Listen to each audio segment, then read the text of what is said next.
لله رب العالمين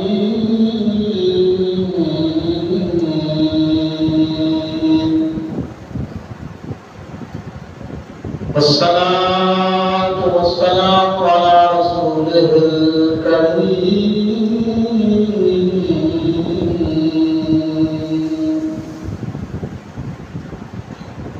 وعلى آله وأصحابه وأهل بيته وأزواجه وأولياء ملته وعلماء أهل سنته أجمعين. أما بعد فأعوذ بالله من الشيطان الرجيم.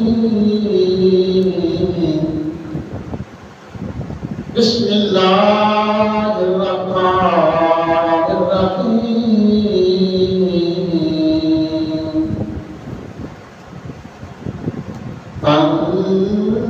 النبي أولى بالمؤمنين من أنفسهم. صدق الله العظيم وصدق رسوله النبي الكريم الأمين.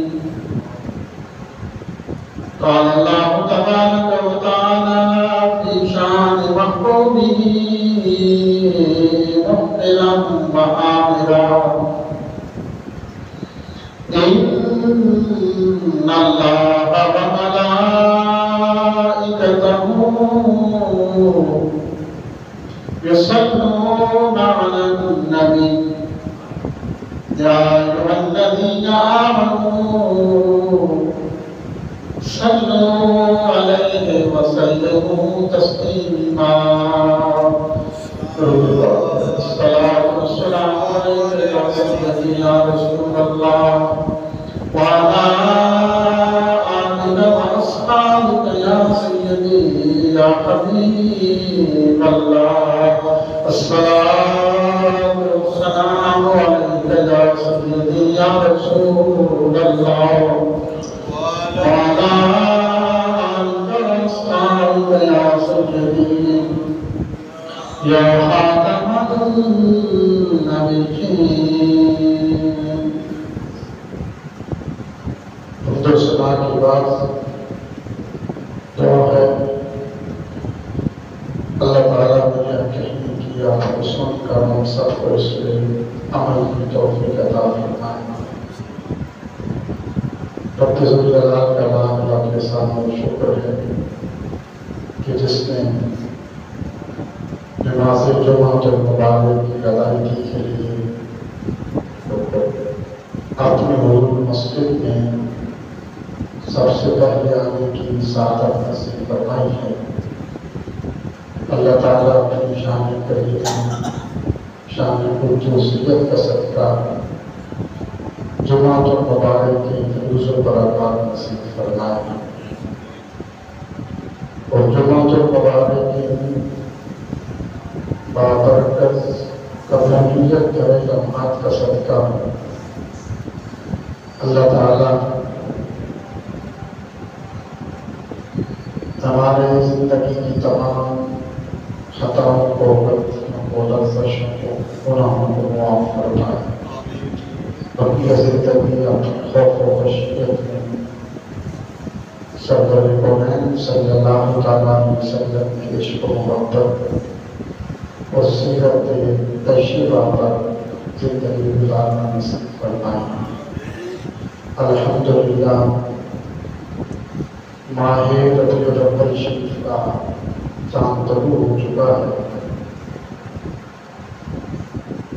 چاند نظر آتے ہی اہل ایمان کی، اہل عشق و محبت کی، غلامان رسول کی، اہل اسلام کی، اہل ایمان کے چہرے پھولوں کی طرح کھل اٹھے اور ہر طرف درود و سلام کی صدائیں محفل پاک نکاس، مساجد، گلی اونچا بازار کو میلاد مصطفیٰ صلی اللہ تعالیٰ علیہ وسلم کی خوشی میں اہل عشق و محبت سجا رہے ہیں، اور اللہ تعالیٰ کی اس عظیم نعمت عظمیٰ پر اس نے ہمیں حضور کی غلامی عطا فرمائی ہے۔ اس اظہار غلامی پر سجدہ شکر ادا کرنے کے لیے اپنے محبوب کریم علیہ الصلوۃ والسلام کی ولادت سعادت کی ان دو مسرت گھڑیوں کو اپنی عقیدتوں، اپنی محبتوں کے سلام پیش کرنے کی تیاری کر رہی ہیں۔ انشاءاللہ العزیز آنے والا جمعہ 12 ربیع الاول شریف کے پرمسرت لمحات میں ہم پڑھیں گے۔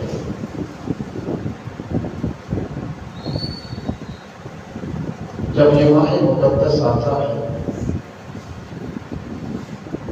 مہنگائی کا دور ہے، غربت کا دور ہے، امتحانات ہیں، اہل ایمان اہل اسلام کی آزمائشیں ہیں، جہاں پہ انسان کھانے کے ایک لقمے کو ترس رہا ہے۔ انسان کی زندگی، انسان کا جینا مشکل ہو چکا ہے، لیکن جو ہی ماہ ربیع الاول شریف آتا ہے، پھر عاشقان رسول صلی اللہ تعالیٰ علیہ وسلم اپنے یہ سارے مشکلات، اپنے سارے دکھ، سارے بحران بھول جاتے ہیں، اپنی اوقات اور اپنی استطاعت سے بڑھ کر حضور کے ساتھ اظہار غلامی اور اللہ تعالیٰ کی نعمت عظمیٰ پر سجدہ شکر ادا کرتے ہیں، دل کھول کر حضور کی اس ولادت سعادت کی خوشی مناتے ہیں۔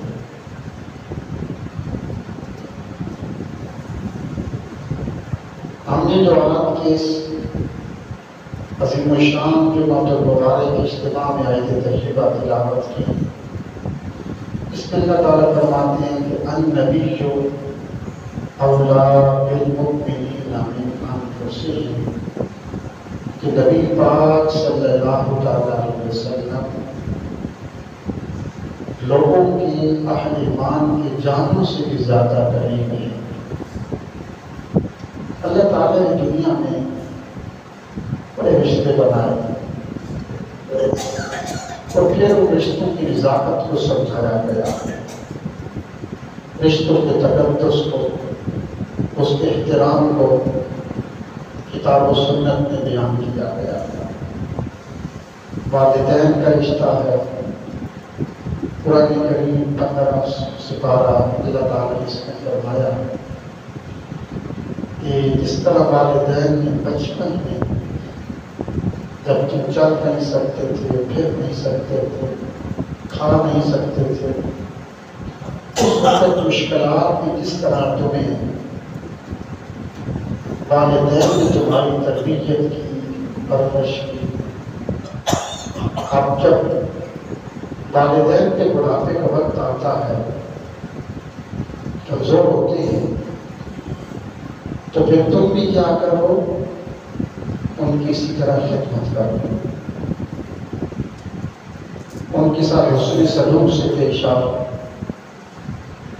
اب وَاغْفِرْ لَهُمَا لَمَا خَصُّوكَ مِنَ الرَّحْمَةِ، اپنی رحمتوں کے، اپنی عاجزی کے، انکساری کے، محبتوں کے باعث اپنے والدین کے لیے کھول دو، ان کے سامنے اف تک نہ کرو۔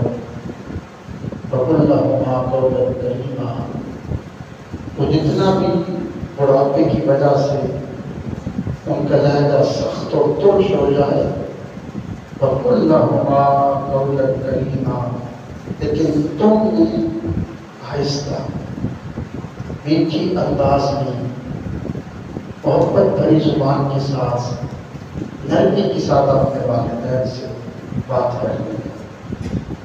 ہمسایوں کے بارے میں فرمایا گیا، صلہ رحمی کا بتایا گیا، سارے رشتے اللہ تعالیٰ نے قرآن کریم میں بتائے، یہ رشتے ہیں جن کا تقدس ہے، احترام ہے، لیکن اللہ تعالیٰ نے فرمایا کہ ان والدین کے بہن بھائی ہوں، کوئی بھی رشتہ ہو، ان تمام رشتوں کے سے جو سب سے افضل رشتہ ہے، جو سب سے افضل تعلق ہے، وہ کون سا ہے؟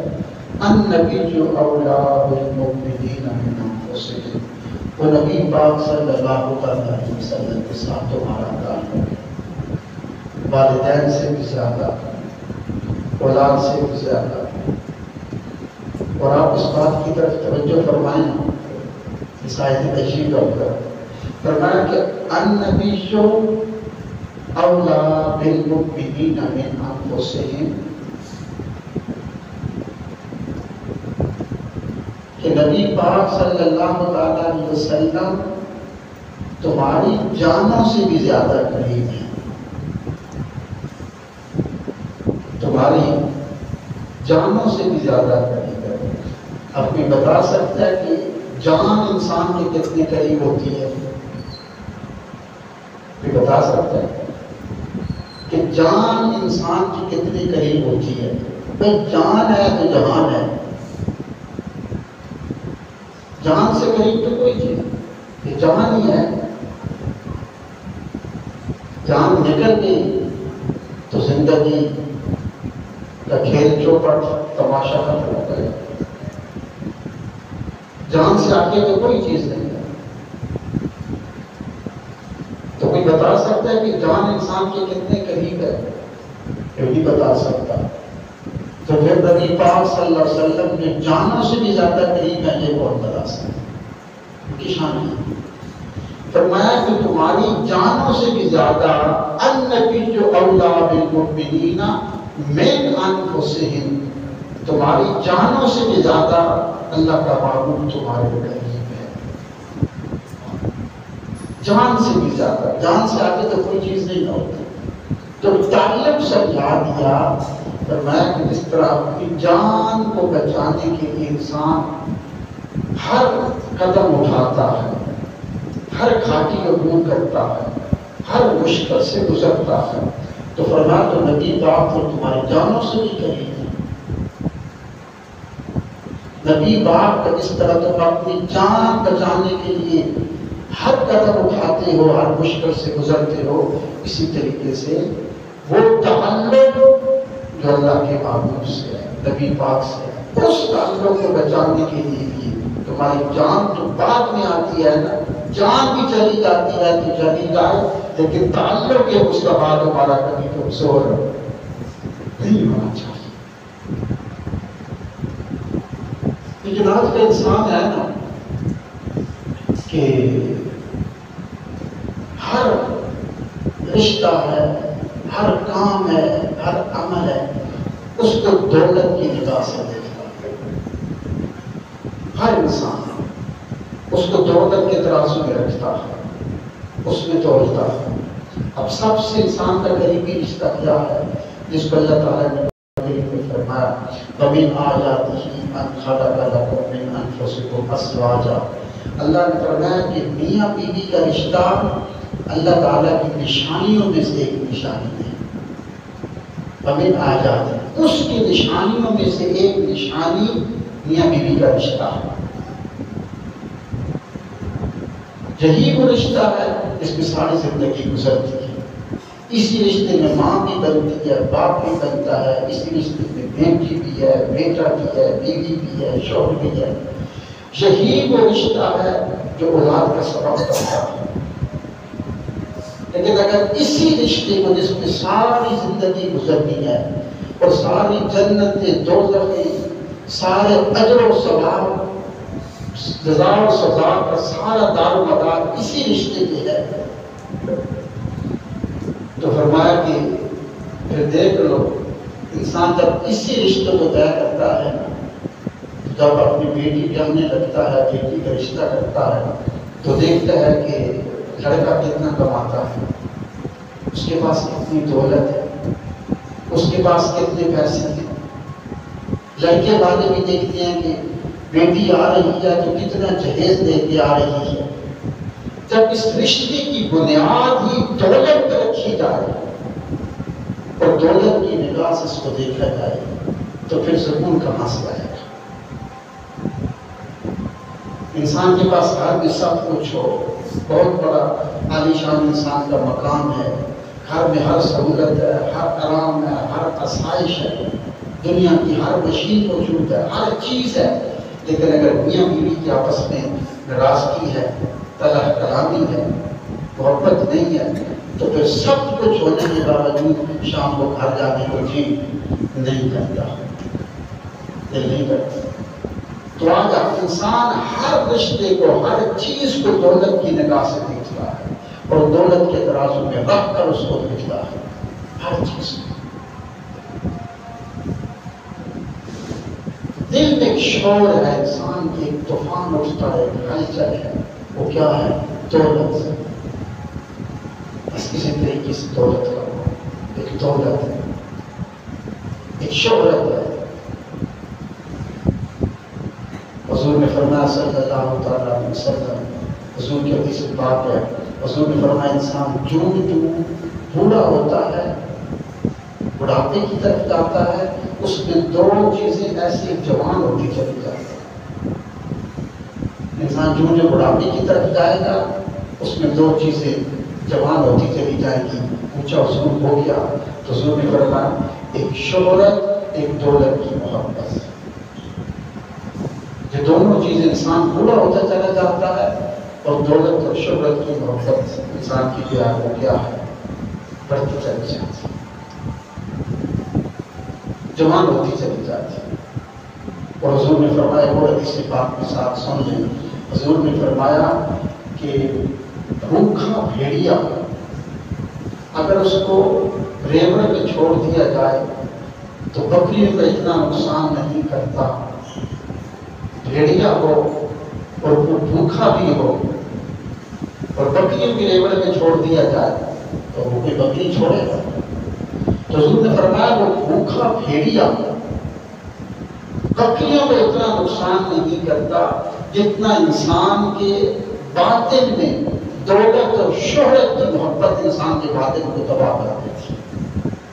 اب ہر انسان ایک دل میں ہے کہ میں چاہا جاؤں، میں پہچانا چاہوں، لوگ مجھے پہچانے، میرا نام ہو، موبائل ہے، اسٹیٹس لگاتا ہے، کسی کے ساتھ فوٹو بنواتا ہے، چاہتا ہے گلی کا نام ہو تو میرے نام پہ ہو، میرے دروازے پہ مین نام میرے نام پہ ہو، گھر کا میں سربراہ بن جاؤں، سب کچھ میرے۔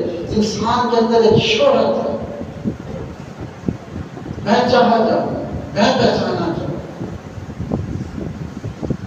یہ چیز انسان کو تباہ کرتی ہے اور اسی وجہ سے پھر انسان کی زندگی میں قرار اور سکون نہیں آتا۔ جب قرار اور سکون نہیں آتا تو پھر انسان کیوں نہیں آتا؟ اس لیے نہیں آتا کہ انسان کا جو اصل تعلق ہے، تعلق مصطفیٰ صلی اللہ علیہ وسلم، وہ کمزور ہو چکا ہے۔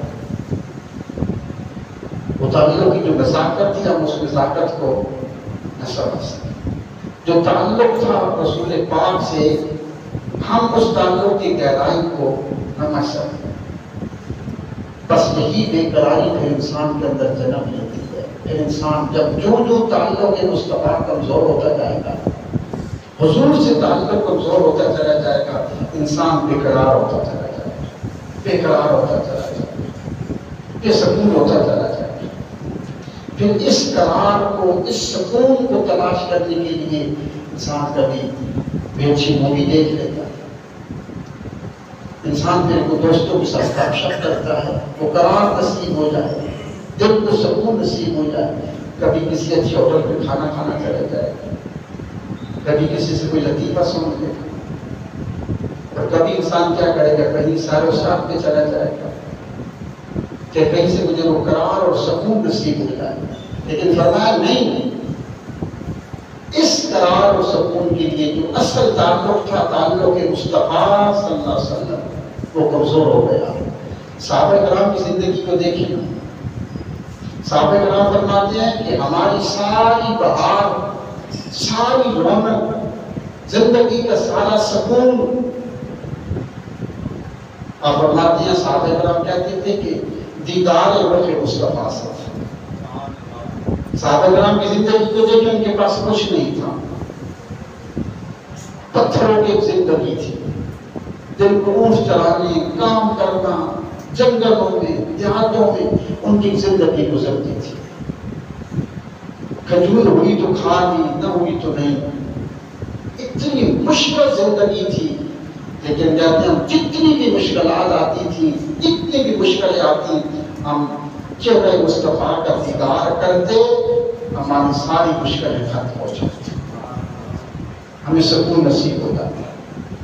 ورنہ آج کا مسلمان، آج کا مومن، آج کا انسان بے قرار ہے، بے سکون ہے، اس کو اطمینان قلب اس کے پاس نہیں ہے. اس کی وجہ اس رہی ہے کہ جو اس کا اصل تعلق تھا وہ تعلق ابزور ہو چکا ہے، اور وہ تھا تعلق مصطفیٰ. فرمایا کہ النبی اولیٰ بالمؤمنین من انفسہم، فرمایا کہ نبی پاک صلی اللہ علیہ وسلم تمہاری جانوں سے بھی زیادہ قریب ہے. میں پھر وہی کہوں گا کہ کوئی انسان بتا سکتا ہے کہ جان اس کے کتنے قریب ہے؟ کوئی بتا سکتا ہے جان انسان کے کتنے قریب ہے؟ جان ہے بس، اسی جان کی فکر ہے، اسی جان کو بچانا ہے، کچھ بھی ہو جائے. تو فرمایا کہ اللہ کا محبوب اولیٰ بالمؤمنین من انفسہم تمہاری جانوں سے بھی زیادہ قریب ہے، جانوں سے بھی زیادہ قریب ہے. جس طرح انسان اپنی جان بچانے کے لیے ہر مشکل قدم اٹھاتا ہے، ہر مشکل گھاٹی سے گزرتا ہے، فرمایا اسی طرح تم تعلق مصطفیٰ جو تمہاری جانوں سے بھی زیادہ قریب ہے، اس تعلق کو بچانے کے لیے جس مشکل سے گزرنا پڑ جائے تم گزر جاؤ، تمہیں زندگی کا، آخرت کا قرار اور سکون نصیب ہو جائے گا. یہ وہ صحابہ کی زندگی تھی. اس تعلق کو دیکھیں، غزوہ احد کو پڑھے نا، غزوہ احد کو، تو وہاں پہ مسلمانوں کو ایک عظیمت اٹھانا پڑی، بہت بڑی نقصان اٹھانا پڑا. تو وہاں پر ایک افواہ پھیل گئی تھی کفار کی طرف سے، اور یہی افواہ پھر بعد میں مسلمانوں کی بہت بڑی عظیمت کا اور شکست کا نقصان کا سبب بنی تھی. وہ افواہ یہ پھیلا دی تھی کفار میں کہ نعوذ باللہ حضور کو شہید کر دیا گیا، اور اتنی تیزی سے اس افواہ کو پھیلایا گیا کہ بڑے بڑے جو صحابہ کرام تھے، جلیل القدر صحابہ کرام تھے، جب یہ بات سنی نا کہ حضور کو شہید کر دیا گیا، حضور شہید ہو چکے ہیں، اس کے بعد اپنی زندگی تاریخ تھی. پھر بڑے بڑے صحابہ کرام کے حوصلے ٹوٹ گئے، تلواریں پھینک دی، بیٹھ گئے. اور یہ پھر افواہ چلتے چلتے جب شہر مدینہ میں پہنچی نا، توجہ سے بات سننا، تعلق مصطفیٰ کیا ہوتا ہے. جب یہ افواہ چل بہت مدینے کے ساتھ رہے، تو آج پہ گئے ہیں نا بہت پہاڑ، حضور نے فرمایا قیامت سے پہلے میری مسجد نبوی بہت پہاڑ تک جائے گی، اتنی وسیع ہوگی، اتنی وسیع. تو بالکل قریب تھا اس پہاڑ کا، آپ جانے لگی جا رہی تھی. تو یہ افواہ اتنی تیزی سے پھیلی کہ جو مدینے کے منافقین تھے شہر مدینہ کے اندر بھی یہ افواہ پھیلا دی. اب ہوا یہ کہ آپ کبھی بہت کی تاریخ پڑھیں جنگ احد کی، مسلمانوں کے پھر اہل ایمان کو دیکھو کہ ایمان کیسے تھے، ہمارے ایمان کیسے. جب یہ افواہ شہر مدینہ میں پہنچی نا، تو جو خواتین تھی جب یہ سنا تو کسی کے پاؤں میں جوتا تھا نہیں تھا، سر پہ کپڑا تھا نہیں تھا، احد کے میدان کی طرف دوڑ لگا تھی، عورتیں دوڑتی جا رہی ہیں. اور تاریخ میں آتا ہے ایسی عورت نکلی نا، ہوش و حواس نہیں ہے، پاؤں میں جوتے نہیں ہیں، سر پہ دوپٹہ ہے، تیز دوڑنے کی وجہ سے کبھی وہ دوپٹہ سر سے اترتا ہے، کبھی گردن میں آتا ہے، پھر اس کو پکڑتی ہیں، دوڑتی جا رہی ہیں. اور آگے احد کے میدان سے جو مسلمان تھے شہر مدینہ کی طرف واپس آ رہے تھے، تو اس عورت نے جو ہی آگے سے لوگ آ رہے تھے نا، ایک شخص کو پکڑا اور اس نے پوچھا کہ بتاؤ حضور کیسے ہیں، حضور کو دیکھا ہے؟ اس نے کہا کہ تیرے لیے بری خبر ہے. اس نے کہا وہ کیا؟ اس نے کہا تیرے بھائی کو شہید کر دیا گیا. تو صورت نے کہا کہ چھوڑ اس بات کو، تو بتا کہ حضور کو دیکھا ہے یا نہیں دیکھا؟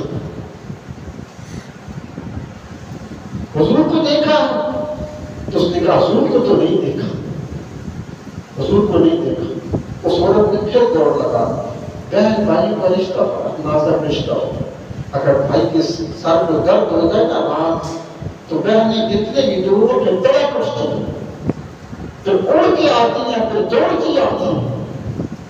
یہ بڑا نازک رشتہ ہوتا ہے بہن بھائی کا۔ لیکن جواب بھائی مجاہد نے کہا مسلمان نے کہ شہید ہو گیا۔ بہن کہتی ہے اس بات کو چھوڑ، بتا حضور کو دیکھا ہے؟ حضور کو تو نہیں دیکھا۔ اس عورت نے پھر آگے دوڑ لگا دی، پیچھے بھی عورتیں آ رہی تھیں، تھوڑا سا آگے گئی، پھر لوگ آ رہے تھے۔ ایک اونٹ سوار سے پوچھا کہ حضور کو دیکھا ہے؟ اس نے کہا تیرے لیے بہت پریشان کن خبر ہے۔ اس نے کہا کیا؟ اس نے کہا تیرے شوہر کو شہید کر دیا گیا، تیرے خامد کو شہید کر دیا گیا۔ اس نے کہا انا للہ و انا الیہ راجعون، اس بات کو چھوڑ، بتا حضور کو دیکھا ہے؟ حضور کیسے ہیں؟ بس یہ بات بتا۔ اس نے کہا حضور کو تو نہیں دیکھا۔ شوہر کا ایک رشتہ تھا، آپ کو آسان ایک وقت ہے نا، اس وقت تو زمینوں میں پتھروں میں کام کرنے تھے، اونٹ چرانے تھے، شوہر کے بغیر زندگی میں عورت کا گزارا آپ تو کرتے تھے، اس وقت نہیں ہوتا تھا۔ تو اس نے کہا چھوڑ اس بات کو، میرا شوہر شہید ہو گیا، بس یہ بتا حضور کو دیکھا ہے؟ تو اس نے کہا حضور کو تو نہیں دیکھا۔ اس عورت نے پھر دوڑ لگا دی، دوڑتی جا رہی ہے۔ جب آگے گئے تو پھر لوگ ملے، پھر ایک شخص نے کہا رک، تیری یہ ایک بری خبر ہے۔ اس نے کہا کیا؟ اس نے کہا کہ تیرے باپ کو شہید کر دیا گیا ہے۔ تیسری خبر ملتی ہے، تیرے باپ کو شہید کر دیا گیا۔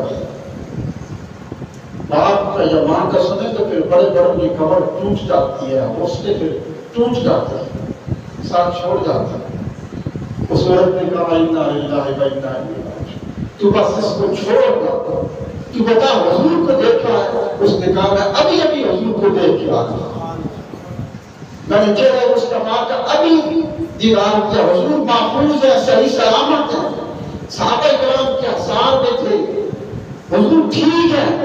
جب اس نے یہ سنا نا تو پھر اس کی آنکھوں سے آنسو نکلے اور اس نے آسمان کی طرف پکار کے کہا اللہ جب میرا معبود صحیح سلامت ہے تو پھر مجھے کوئی غم نہیں کہ میرا شوہر شہید ہو گیا، میرا بھائی شہید ہو گیا، میرا باپ شہید ہو گیا۔ یہ تعلق ایسا ہے، تعلق مصطفیٰ، اگر یہ تعلق مضبوط ہو جائے اور یہی تعلق صحابہ کرام کے پاس تھا، زندگی کی کوئی نعمت ان کے پاس نہیں تھی، نہ ان کے پاس اچھی سواریاں تھی، نہ اچھے گھر تھے، نہ ان کے پاس اچھی تجارت تھی، کچھ نہیں تھی۔ صحابہ کرام کہتے ہیں ہماری زندگی پر بہار تھی، پر رونق تھی، جو سارا دن کام کرتے، جب دل میں سکون ہوتا ہے نا، کوئی دکھ ہے غم آتے، پھر ہم دوڑ کر چہرہ مصطفیٰ کا دیدار کیا کرتے تھے، وہ سارے غم ہم سے ختم ہو جاتے۔ آج کا مسلمان ہے، اقرار ہے، بے سکون ہے مسلمان، اس کے پاس سکون نہیں ہے۔ کیوں نہیں ہے؟ اس لیے قرآن کہتا ہے کہ النبی اولیٰ بالمؤمنین من انفسہم، کہ نبی پاک صلی اللہ علیہ وسلم تمہاری جانوں سے بھی زیادہ قریب ہیں، اور یہ تعلق سب سے افضل تعلق ہے، سب سے بڑا تعلق یہ ہے، والدین سے، بیٹے سے، بیٹیوں سے، دنیا سے سب سے بڑا تعلق اور گہرا تعلق یہ ہے نبی پاک صلی اللہ علیہ وسلم۔ یہ تعلق جتنا کمزور ہوتا چلا جائے گا اتنا انسان بے سکون ہوتا چلا جائے گا، اور جتنا یہ تعلق صحابہ کرام کی زندگی کی طرح مضبوط ہوتا چلا جائے گا زندگی پر بہار اور رونق بنتی چلی جائے گی، تو اس کو کوئی دکھ نہیں ہوگا، اس کو کوئی غم نہیں ہوگا۔ آج سب کچھ ہمارے پاس ہے، تجارت بھی ہے، کاروبار بھی ہے، دولت بھی ہے، کڑی جوان خوبصورت اولاد بھی ہے، گھر بھی ہیں، اچھی بیویاں بھی ہیں، سب کچھ ہے، لیکن دلوں میں سکون نہیں ہے۔ اس لیے کہ جو اصل تعلق تھا، میں پھر اس جملے کو دہرا دیتا ہوں، پہلے میں نے 2 دفعہ دہرایا ہے، توجہ فرمانا، پھر دہرا دیتا ہوں۔ قرآن کہتا ہے النبی اولیٰ بالمؤمنین من انفسہم، نبی پاک صلی اللہ علیہ وسلم تمہاری جانوں سے بھی زیادہ قریب ہیں. آپ کوئی بتا سکتا ہے کہ انسان کی جان اس کے کتنے قریب ہے؟ کوئی بتا سکتا ہے انسان کی جان اس کے کتنے قریب ہے؟ سب سے قریب تو جان ہے نا. جان نہیں تو جہان نہیں. جان کتنے قریب ہے؟ بس جان ہی ہے، جان ہے. وقت فرمایا قرآن میں کہ اولا، فرمایا کہ تمہاری جانوں سے بھی زیادہ قریب ہے. جان سے بھی زیادہ قریب ہے. کتنے قریب ہے؟ جب یہ کوئی بھی بتا سکتا کہ جان کتنے قریب ہے تو جانوں کے مصطفیٰ کے پاس. تو فرمایا جس طرح تم اپنی جان کو بچانے کے لیے ہر مشکل گھاٹی سے گزر جاتے ہو، اسی طرح تعلق کے مصطفیٰ جو تمہاری جان سے بھی قریب ہے، اس تعلق کو بچانے کے لیے جب ہر مشکل قدم اٹھا لو گے پھر تمہاری زندگی آخرت کو پھر باہر بنا دیا جائے گا. آپ توجہ فرمائیں، ماہ ربیع الاول شریف شروع ہو چکا ہے.